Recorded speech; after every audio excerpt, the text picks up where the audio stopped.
Sausa ka. Maayong adlaw kaninyong tanan nga mga suking tigpaminaw nining handumanan sa usa ka awit. Ingon man sa mga artista nga maghatag og kinabuhi ning akong kaagi. Ako si Mina. Sa dili pa nako sugdan sa pagsaysay kini akong kaagi, palihog sa pagtugtog sa awit nga naguluhan, Art of Letting Go.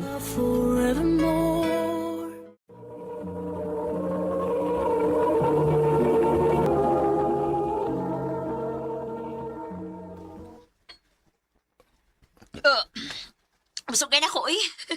Ikaw, babe. Oo, busog sad ko. Huy. Girl, hilo mo lagi kita. Basig na laing kang gihimot kang third wheel, ha? Ha? Uwa, uy. Sus! Kung gisugot pa lang to ni mo imong close friends trabahoan, nga ni-confess ni mo, double date ang tata karon.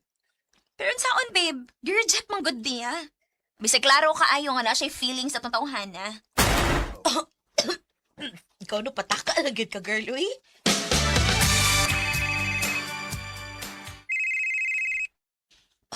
Nagsige og panawag si Vince nako. Hello? Asa pa pa'y tuyo ni mo? Di ba giingnan natin ka? Nga, Tinood ba? ang unsa? Kana kay feelings para nako. Kung may tabong maingong kung o, Buhagan og salis. ayaw ginagbuhata, Vince. Dili ko gusto masakitan ang akong amiga tungod nako. Padoong ko diha. Unsa?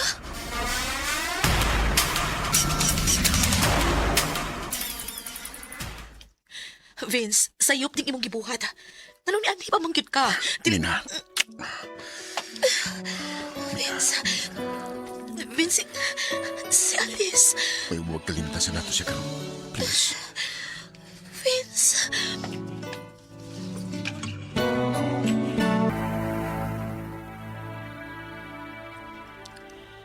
Ginoo ko.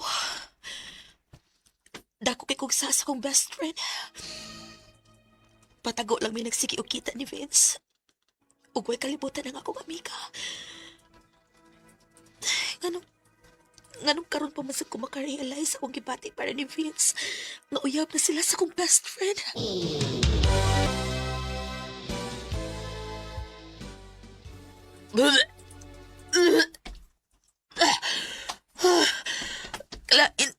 Laik akong ginawaan. Hala, tatay ba? Dili ka ko. Dili. Magpiti ko para masiguro. Unsa? Mabdus ka? Oh, Vince. Panahon na gid nga itong sultihan si Alice sa tinuod. Si... Oh. Si Alice. Si Alice? Tupag ka. Sige, ako lang loudspeaker. Hello, babe. Babe, dili ka busy? Laot ako importanteng tuyo ni mo. Ako sad, doon ako importanteng isulti. Mabdos ko. Oh. Amahan ka na, babe.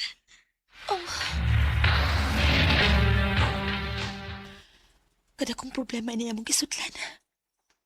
Naibaw ko nga dili ko mapasaylo ni Alice kung mahibaw siya bahin na mo ni Vince. Ilabi na karon nga maptus na ko. Unsaon man ni nako.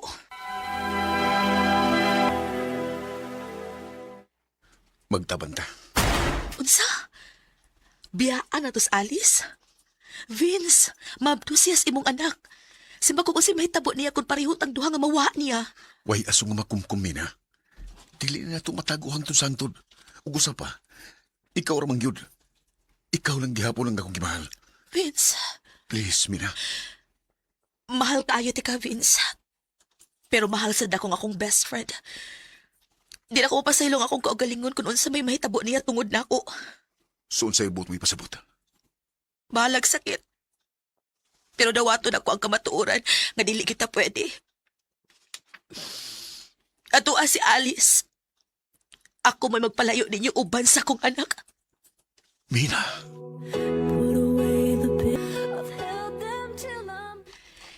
Lisod og sakit para na akong desisyon. Pero dili ko gustong punan pa ang sa nga akong nahimo sa akong amiga. Maski pili na ako nga mawa lang og kalit kaysa sultian sa tinuod. Ug sukad adto, wa na ko'y balita sa akong best friend og ni Vince. Kanibalhin ko og lugar nga layo nila. Din na lang kutob ug daghang salamat sa pagtaganing akong tampo. More power, RMN.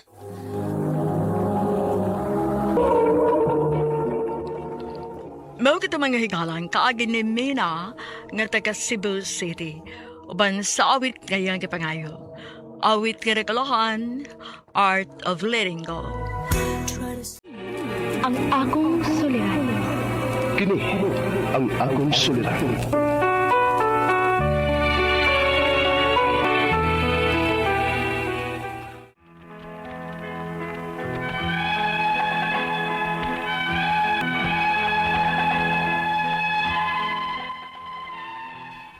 Mayong adlaw kanyong tanan nga mga nagpaminaw karon ning tulumanon. Kini ang akong suliran.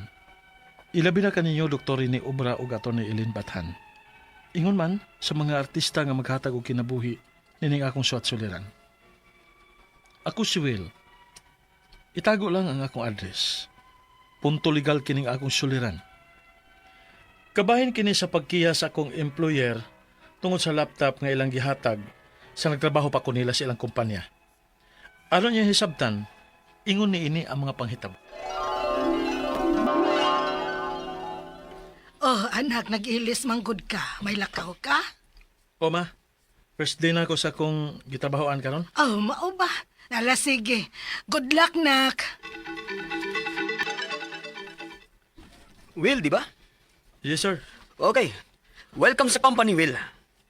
Kung na kay mga pangutana, feel free to ask anyone, ha? Including ni. Manager ninyo. Salamat kay sir. Okay, so since mag-renovate man ta sa bag-o na tong building, naka-decide mi nga mag-work from home lang una mo.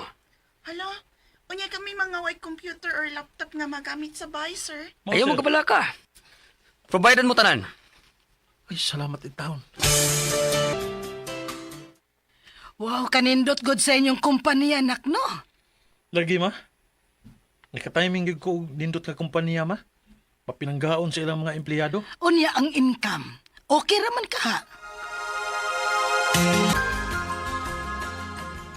So, nagpatawag ko ani nga meeting karon. Kinaay problema sa financial ang kumpanya. O diretso ko na tamo, ha? Mugamay gyud ang iyong sweldo sa pagkakaron. Ha? Mga pila na lang among adlaw sir. Below minimum. Ha?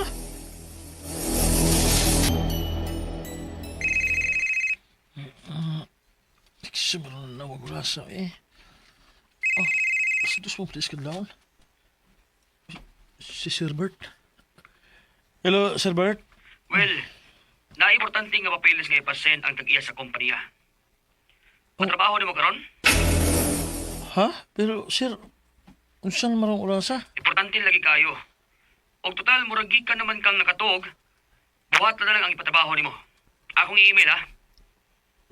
Sige, Sir. Ay, salamat. Nabalik na giton ta sa office. Kapoy kayo ang work from home, uy. Mo lagi. Di sa ta makapahuay og tarong kay bisag kadlawon. Tawagan man ta. Gani. Ato ko sa office mo mo da. Okay, Sir. Gustong ipausab sa tong amo ang imong trabaho. Wa siya makauyon. Oh, okay, Sir. Mo overtime lang ko din sa office karon. Adto na sa inyo trabaho, total. Tuwa man laptop, dili ba? Oh, yes, Sir. By the way, Sir. Dili pa na mo iuli ang laptop, Sir? Nabalik naman ta din sa office. Inyo naman tong laptop. Ha? Mo ba, Sir? Salamat, Sir.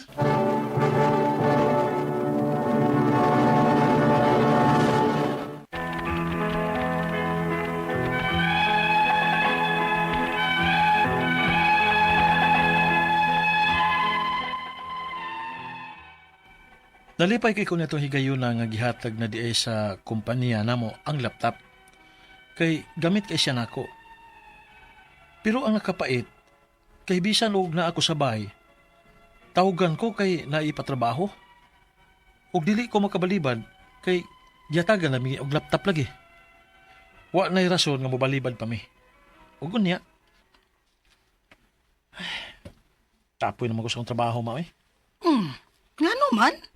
Gamay mga mong sweldo. Unya, napuna na nga akong trabaho. Kay dili man may pa-overtime mon sa opisina. O kung naa sila yung mga ipatrabaho, kinahanglan gyud akong trabahoon. Di nila sa bahay. Unya, unsa may imong plano, ha, Will? Mo-resign na lang ko, ma, eh. Mangita kog lang trabaho. Ay, salamat. Kaya nakalingkawas na gid ko. Datong akong trabaho. Oh, hala. Uda ituod. Mangutan na ko ni Sir Bert kung kano sa madawat ang akong last pay.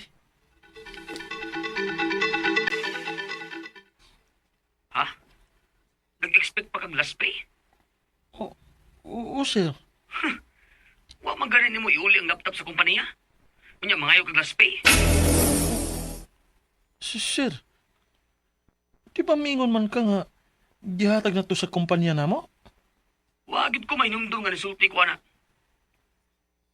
May gipirmahan ba tana? Sir, O nga ayaw pagdahom ha, na magkakuha pa kag last pay. ako na lang iuli, sir, eh. Ayaw na. Ang imong last pay na mao'y mahog nga bayad sa laptop. Unsa? Uy, kasalbayis bago di itong manager ninyo, Will. Salbahe sige ka, ma. Pero masukol ko, ma. Doong. Ato bangon ako si Sir Bert. Kung gusto ko nga mahibaw siya, nga ikihan ako ang kumpanya. Aron nga masakpan ang iyang binuhatan. Ikihan nimong kumpanya? Ha, uwahin na ka. Ha? Unsay wahin na, sir? Nahibaw ng kumpanya nga nangawat ka laptop. Maong niunas lag file o kaso batok nimo. I-check kung nag-email na bang kumpanya nimo. Unsa?